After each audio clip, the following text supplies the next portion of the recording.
Am I the a-hole for losing it after finding out my wife let her sister and her boyfriend stay at my late wife's cabin? I lost my late wife to brain cancer. All her life, she was living healthy and always loved spending time traveling and going on road trips. She was always an outdoor person, although she had a demanding career. She had a high-paying job while I was earning money that barely paid for bills. We were married for 5 years. We bought a cabin together that we used for holidays and weekends. After her passing, I couldn't set a foot in it for a whole year. Everything was the way she left it. I don't go there often, but only on big occasions when I need to feel closer to her. My family suggested I sell it, but I couldn't bring myself to do that. The idea of selling it makes me feel like I was losing her all over again. So I left it as it is. I married my now wife 6 months ago. I have 2 step-kids that are filling my days with joy and comfort. But lately, my in-laws have been having issues, specifically my sister-in-law. She lost her job, and she and her boyfriend had nowhere to live. We've invited them to our place for 2 months. Then my brother-in-law took them in. My wife days ago told my brother-in-law had an argument with his sister and kicked her and boyfriend out.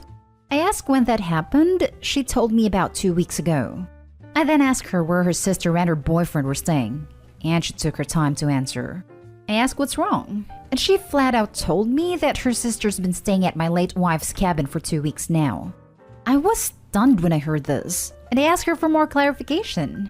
She said she gave her sister a copy of the key to the cabin to stay there till she finds a job. Then proceeded to say she didn't tell me because it wasn't a huge deal. I couldn't help but lose my temper. I told her she had no right to hide this from me and let her sister into the cabin knowing how I'd feel about it. She said my reaction was the exact reason why she hid it from me. I called her selfish and inconsiderate of my feelings, but she argued about wanting to help her younger sister and said I was the selfish one for not helping family during tough times. The kids walked into the kitchen and I just stopped arguing and walked out. My wife followed me. I demanded she call her sister and tell her to move out and hand over the key. My wife looked shocked, saying she expected me to react this way, but not go as far as demand that her sister moves out, and called me cruel for making her look bad to the family. We kept arguing till her sister moved out and brought the key. My wife packed her things and went to stay with her parents. She told me that my late wife was obviously more important to me than my family, and that she won't come home till I get my priorities straight. Now for the top comments. Is it too late for an annulment? Not the a-hole. This. Oh my god, you poor guy. I don't know what to say. I'm hurt by what she did. I understand that she was feeling concerned for her sister and wanted to help her. She only visited the cabin twice and felt uneasy being there for some reason. She never let me take the kids and tell me to go there alone. I never made her feel like I was putting her and the kids in second place. I'm aware of how she might feel, but I've never given her a reason to think that I don't love and care about her and the kids enough. I love the kids. I can't stay away from them even for a day, but there are days when I just need some space. I can't control how I feel sometimes. I just become overwhelmed whenever I remember holding my late wife in my arms in her last moments. There was nothing I wanted more than having her back healthy and happy at the time, but all that was gone. Therapy helped me a lot. I learned to deal with some issues that affected my life negatively. But I still have moments where I just need space, and I'm sure that everybody does. My current wife doesn't understand that. What she did shook me despite her good intentions. I just couldn't help but feel hurt and violated. She didn't tell you because she knew it was a big deal. Even if the cabin had nothing to do with your late wife, it's your cabin. So it's as messed up that she let another person not only use it, but live in it without asking you first. This right here, definitely not the a-hole. Just because you're married doesn't mean she automatically has full access to all your individually owned assets in which the cabin is. That's your property, and she had no right to allow anyone else to stay there without permission. When you talk to her about that, make sure you emphasize that point. That your memories of your wife aside, she still behaved badly. What she did was straight up wrong, even before accounting for the emotional aspect. Not the a-hole. So which is it? She didn't tell you because it wasn't a big deal, or hid it because you would react badly. Her sister couldn't hack it at the brother's house, so why would you trust them at the cabin even if you were emotionally ready? Your wife is selfish, and maybe a closer look at why you two are married. Now for the next story. Am I the a-hole for not allowing my girlfriend to send her food back for a second time? I, 28 male, worked a graveyard shift as a corrections officer in a prison. I've been dating my girlfriend, 26 female, for just under a year now. About once a week or so, some of my coworkers and I like to stop at a local diner to get a bite to eat on the way home. They are very accommodating to us COs, as well as our brother cops, and other people who work the third shift at an area factory as we give them a lot of business. They happily make burgers, sandwiches, nachos, etc. for us first thing in the morning, which we are all very appreciative of since it's evening time to us. So the other day, I felt like stopping after work. None of my buddies wanted to go, so I texted my girlfriend to see if she wanted me to treat her to breakfast before work. She said that she did, and so we met at the diner. We both ordered the eggs/hash brown/bacon/toast combo. She ordered her eggs halfway between over easy and over medium, and her bacon chewy, not crispy but not limp. When the food came, she decided that her eggs were too close to medium. She told the server that she wanted them mostly easy but just barely starting to set on the outside so that there are no runny whites. The server took her food back.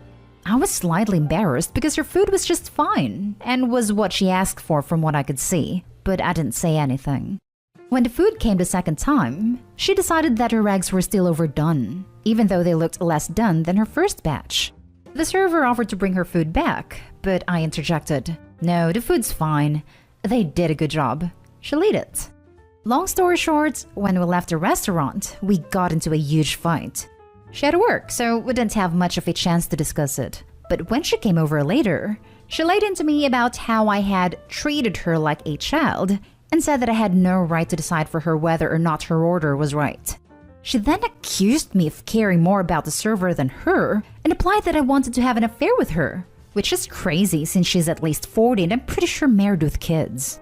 I shot back that she was being way too demanding, that it was embarrassing since I was a regular there, that they did a perfectly good job with her food. It wasn't as if she'd asked for over easy and they gave her scrambled, that it wasn't fair for the restaurant to lose money over her being so picky, etc. The way I see it, if you are going to ask someone else to cook your food, you have to give them at least a little leeway. But I can kind of understand what she meant when she said that I had treated her like a child.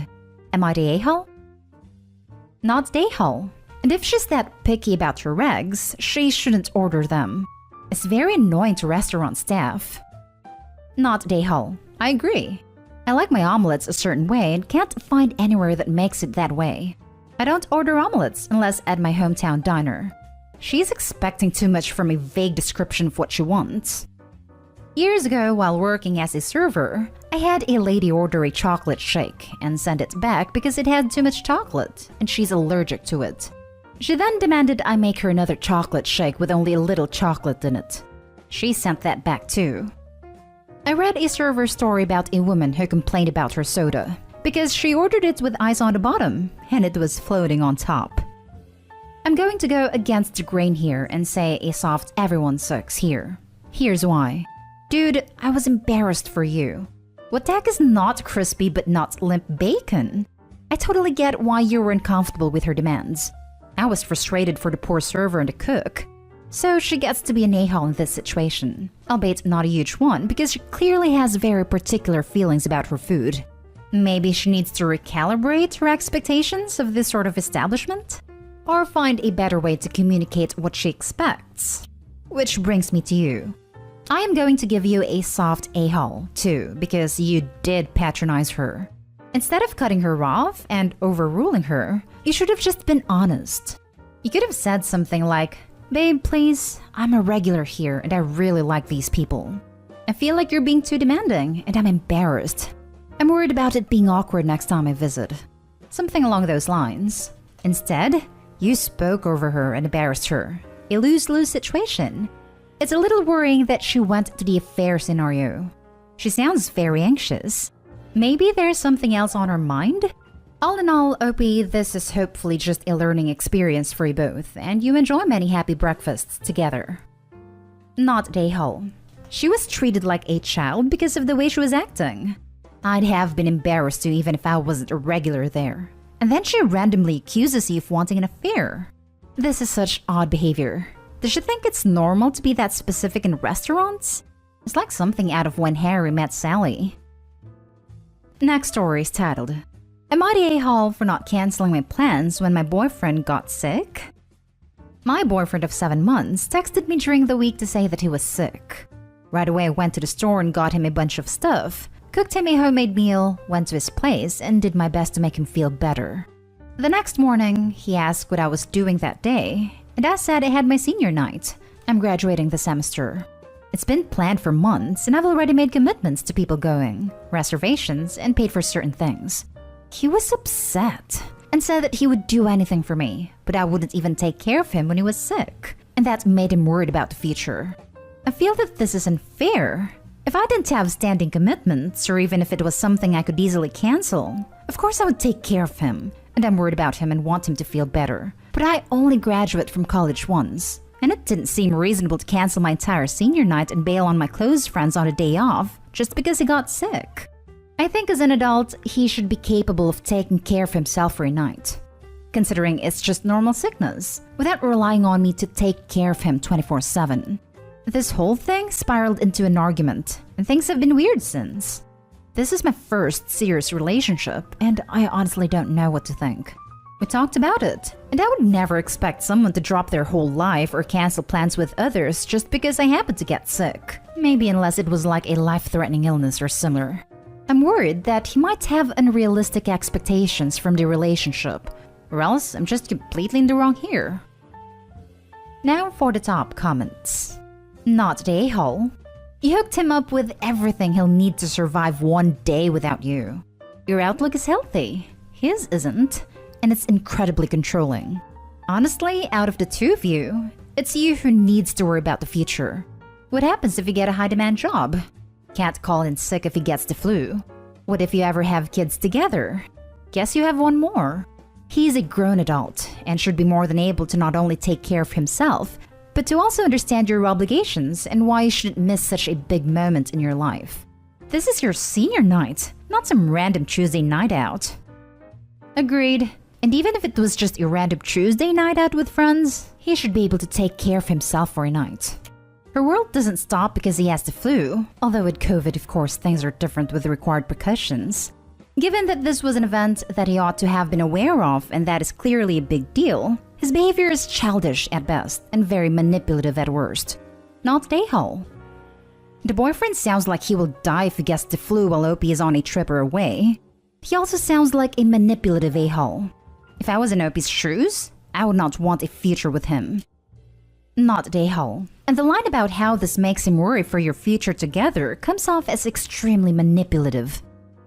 My thoughts exactly. Not the a-hole. This is rather manipulative on his part. Where's the red flags? Now for the last story. Am I the a-hole for telling my husband I won't be taking care of his needs anymore and getting him a carer instead? Hear me out, I'm already dealing with issues because of this. My female 33, husband male 30, was injured in an accident at his uncle's farm because he and his cousin were doing pranks that ended up causing problems. He couldn't move on his own and is using crutches. I'm a pediatrician and work is too much while having to take care of my husband. I try to spend more time at home with him, but his requests never end. He keeps asking me to do simple things for him that I'm sure he's capable of doing, like getting him juice, bringing him his pack of smokes, making sandwiches, doing his laundry, charging his phone, etc. I told him I only help with stuff like bathing/feeding, etc., but I was getting overwhelmed and it affected my work. I asked if I could get a family member to help out while I'm working. He didn't take it well. I suggested a paid carer that I pay for, but he said that there was no need for a carer. He kept asking me to do things for him, even called when I was working. He had me leave my shift to come home so he could ask me to make him lasagna.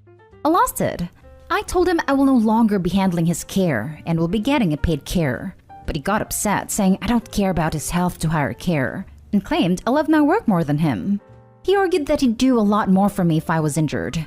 He insisted I was hurting his feelings by getting a carer. The argument continued.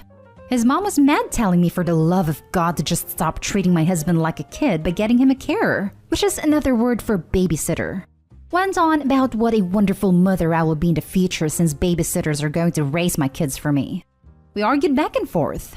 I told her my husband was relying on me on things he could still do despite his injury, but she demanded I step up as a wife and take care of him till he gets back on his feet, since he has always took care of him while I was working, like work is a bad thing, and said that if the others heard about me getting a paid carer, they will berate me and call me a bad wife, so she just warned me because she cares about me.